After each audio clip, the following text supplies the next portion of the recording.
Programme کیے ہیں اور ابھی نئے فسکل ایئر میں ہم نے یعنی اگست میں پورا ہفتہ کیا پروگرام کیا، اور ابھی یہ جو ڈیفنس ڈے کے حوالے سے اور قائد اعظم کے وفات کے حوالے سے بھی ہمارے 3 پروگرام ہیں۔ ایک پروگرام پہلا آج کا پروگرام ہے، اس کے بعد 2 پروگرام اور ہیں۔ ایک اردو ڈپارٹمنٹ کے ساتھ ہمارا پروگرام ہے، انٹر ڈپارٹمنٹل کمپٹیشن ہے، اسپیچ کمپٹیشن، اور ایک انشاءاللہ کل ہمارا ایک پروگرام ہے عثمانیہ گرلز ڈگری کالج کے ساتھ۔ میں تھوڑی بات یہاں پہ کرتا چلوں ڈیفنس ڈے کے حوالے سے، زیادہ بات نہیں کروں گا، بس صرف اس میں یہ بتاؤں گا کہ قائد اعظم محمد علی جناح تو آپ کو علم ہی ہے کہ انہوں نے کوئی کتاب نہیں لکھی، مگر قائد اعظم کی آپ اسپیچز دیکھیں گے تو اس میں آپ کو ہر طرح پہ ٹاپک پہ آپ کو ہر چیز ملے گی۔ ڈیفنس کے حوالے سے قائد اعظم محمد علی جناح پہلے بھی ان کو پتہ تھا کہ ان کو پاکستان بننے جا رہا تھا، تو وہ ایک کمیٹی کے ممبر تھے۔ انہوں نے کمیٹی میں رہ کر 4-5 ممالک کے دورے کیے، ان کو اسٹڈی کیا۔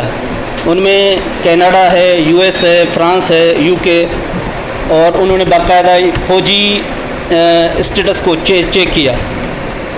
قائد اعظم محمد علی جناح نے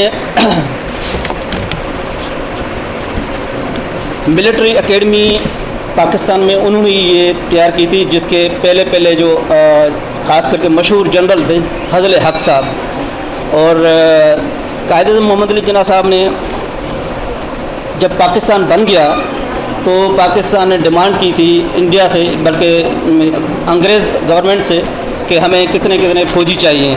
تو اس میں آپ کو یہ بتاتا چلوں کہ پاکستان نے ان سے کہا کہ ہمیں 13 میجر جنرلز چاہیے۔ 1947 میں 13 میجر جنرلز چاہیے۔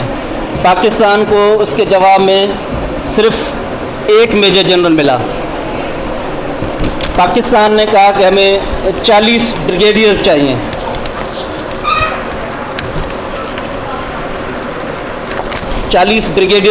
تو پاکستان کو اس کے بدلے میں صرف 2 بریگیڈیئرز ملے۔ پاکستان نے کہا کہ ہمیں 53 کرنلز چاہیے، صرف پاکستان کو 6 ملے۔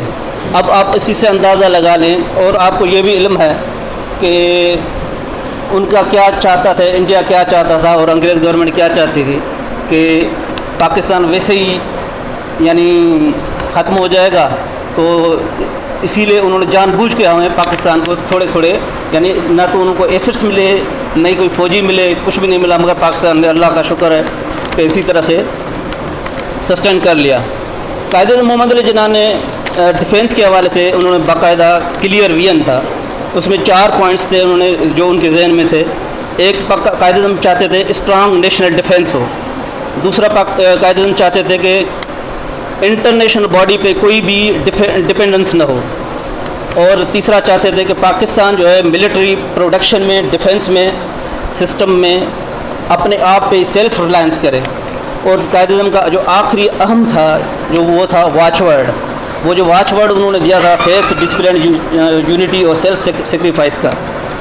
تو میں آپ کو قائد اعظم کے جو اہم الفاظ ہیں، خاص کر کے اسٹرانگ نیشنل ڈیفنس ہے، اس کے بارے میں 2-3 جو ان کے جملے ہیں وہ کوٹ ان کوٹ پڑھ کے آپ کو سناتا ہوں۔ There is no doubt that a country without a strong air force is at the mercy of any aggressor. Pakistan must build her air force as quickly as possible. It must be an efficient air force second to none and must take its place with the army and the navy in securing Pakistan's defense. اسی طرح انہوں نے قائد اعظم محمد علی جناح نے جو میں نے ابھی عرض کی کہ انٹرنیشنل باڈی پہ کہتے تھے کہ ڈپینڈنسی نہ ہو، ڈپینڈنس ہو تو اپنے آپ پہ ہی ہو، اپنے ملک پہ ہو، اپنے فورسز پہ ہو۔ تو انہوں نے کہا، قائد اعظم محمد علی جناح نے کہا کہ اقوام متحدہ جو ہے کتنا بھی یعنی پاورفل ہو، جس طرح ابھی آپ دیکھ رہے ہیں کہ ہے، مگر پرائمری ریسپانسبلٹی جو ہے وہ primary responsibility of the defence جو ہے نا، وہ اپنے ملک کے ساتھ ہی ہوتی ہے۔ اگر پاکستان پرائمری ریسپانسبلٹی نہیں لے گا تو اقوام متحدہ بھی وہ کچھ نہیں کر سکے گا۔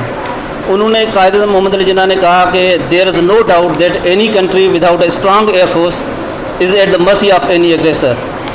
قائد اعظم محمد علی جناح نے پروڈکشن کے بارے میں جو ابھی میں نے عرض کی سیلف ڈیفنس پروڈکشن میں، تو انہوں نے ایک انگریز تھا نیوٹن بوتھ، ان کو انگیج کیا اور فیکٹری کی لگوائی۔ اب آخر میں صرف ایک قابل افسوس اور قابل مذمت بات کروں گا۔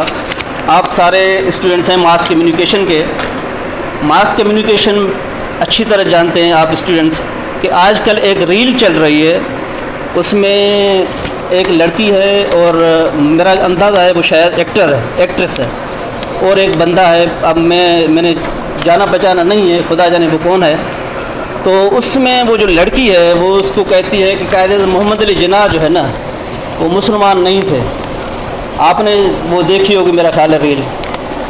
میں صرف یہ عرض کرتا چلوں یہاں پہ کہ اگر قائد اعظم محمد علی جناح مسلمان نہیں تھے تو آپ ان کی تقاریر دیکھ لیں، جتنی بھی تقاریر ہیں خاص کر کے 36 کے بعد آپ ہر تقریر میں دیکھیں گے کہ قائد اعظم سے سوالات بھی پوچھتے تھے صحافی، خاص کر کے جب انہوں نے دیکھا کہ پاکستان بن رہا ہے تو پوچھتے ہیں نا ممالک کہ جی آپ جب آپ کا ملک بنے گا تو آپ کیا کریں گے، آپ کیسا پاکستان چاہتے ہیں۔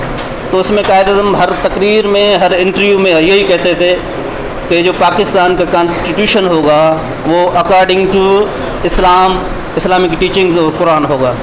ہر جگہ پہ قائد اعظم محمد علی جناح نے کہا۔ اور سب سے بڑی اہم بات کر لوں کہ وہ جو کہتے ہیں مسلمان نہیں تھے، کہ 1944 میں جناح گاندھی ٹاکس ہو رہے تھے سپتمبر میں، تقریباً یہ جو ٹاکس ہوئے تھے میں سمجھتا ہوں 15 سے 20 دن کے تھے۔ اس بیچ میں رمضان کا مہینے تھا، 21 رمضان آ گئی۔